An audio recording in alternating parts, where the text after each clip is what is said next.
Pag lumabas na yung babae.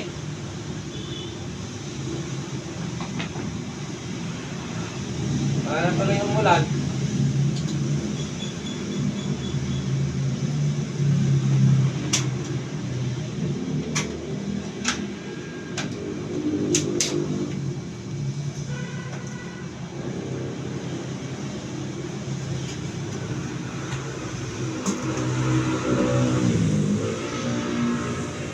Ayun mga guys, babala sa may mga kabit. Piliin nyo, kita mo yung nangyari sa Anong ano dito? 62 years old at saka 40 years old. Hinatid siya ng kanyang kabit at hindi nagkaintindihan yata sa pagkuha ng baglo sa motor at nagalaw yung side mirror. Sa hindi inasahang kadahilanan, siguro nagkaroon sila ng konfrontasyon,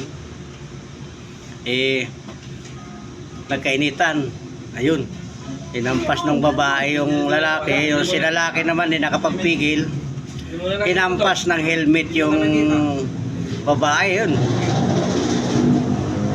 yung babae kawawa, nahilo. Ayun, yun, binuhat na siya nung lalaki, siguro na konsensya. Yung babae, lupaypay. Yan. Panoorin natin. Sana magiging aral to sa mga babaeng gusto lang magkabit, mamili na lang ng mas mabait.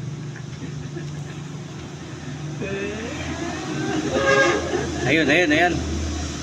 Panoorin natin kung ano mangyari. Ayun, nahilo na, nahilo na. Yung babae hindi pa rin nagkaroon ng malay, nakaupo, nakasandal pa rin.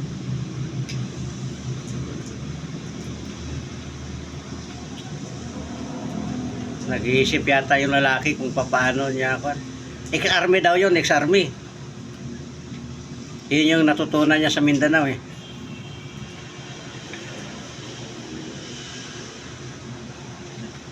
Ayan, ayan na. Pinatahan-tahan niya siguro. Baka umiiyak na yun, baka nahilo na. Ikaw pa nahampasin ng helmet sa ulo eh. Ano kaya ang mangyari? Anong kaso niya? Physical injury? Physical injury yun. Lalapasok sa physical injury yan. Pasako pa yan ng bawsi. Physical injury yan. Mabawasan naman yung pensyon ni Tatang Army. Hindi, magbabayad siya dyan eh. Ayan. Hinimas-himas niya muna. Buti hindi na sinakal. Oh, hinawakan yung kamay, lupay-pay pa eh. Yung light mirror. Oh. Tapos, paalis na yung lalaki. Paalis na yung lalaki. Hinampas ng bag. Ayun, nagalit yung lalaki. Tingnan mo. Tingnan mo sa CCTV. Tingnan mo yung simula niya. Paalis na sana yung lalaki eh. Hinampas ng bag dito. Nalalayan siya. Hindi niya binuhusan ng tubig para may masmasan. Ayan. Yan! Liga! Ayan, yan. Siya nga pala yung area na yan, nasa columbarium yan. Sa cremation area. Nagta-time in yung nagta-time in eh. Yung babae. Ano? Habang hinihintay nung kanyang wala sisi. Nasaan yung butas? Yung butas daw yung damit ko. Nasaan yung butas? Wala wala. Sana maging aral to sa mga Dati yan, yung damit mo wala na. na dapat tong lalaki naman nagtimpi muna. Kaya pasin mo ng helmet yung babae sa ulo. Ang tigas ng helmet. So, ngayon, hindi niya alam kung anong gagawin niya. Ang tagal, oh. Ilang minuto niyang hindi nagising, oh.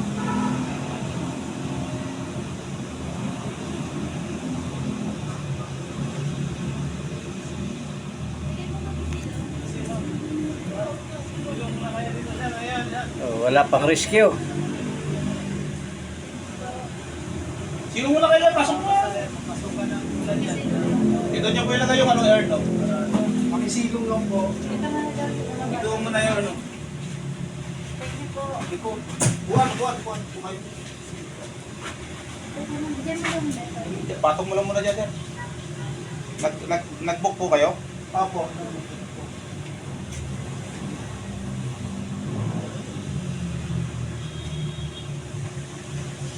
Ayun, mayroon na mas na yung babae. Ha? Wala na, wala na, no? Basta kayo, sir? Opo, wala na. Wala na tao.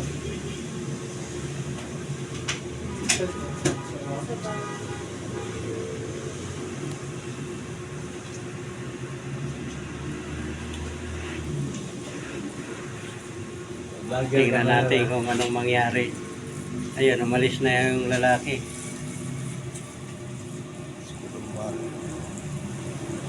Naka-recover na konti. Kayo umuwi, sir? Sa Fairview pa. Malayo pala. Ayun, umalis. Umalis na yata, pinabayaan na lang niya. Medyo nalit kayo. Ulan pa. Naawa, binalikan. Hindi sinaksak. Traffic po kasi masyado. Ayan, inalalayan muna. Yan, ha? Sige mo, sige mo. Sige mo. Ayun, parang naging zombie na yung babae, oh.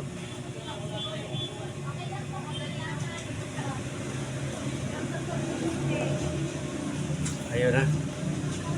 Ayun yung lalaki, palis na.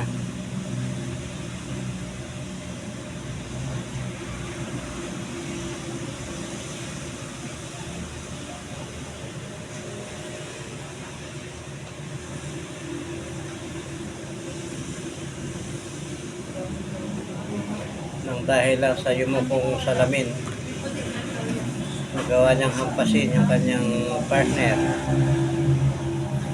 Sa iba daw. Ayun. Yung iba daw, kanina wala.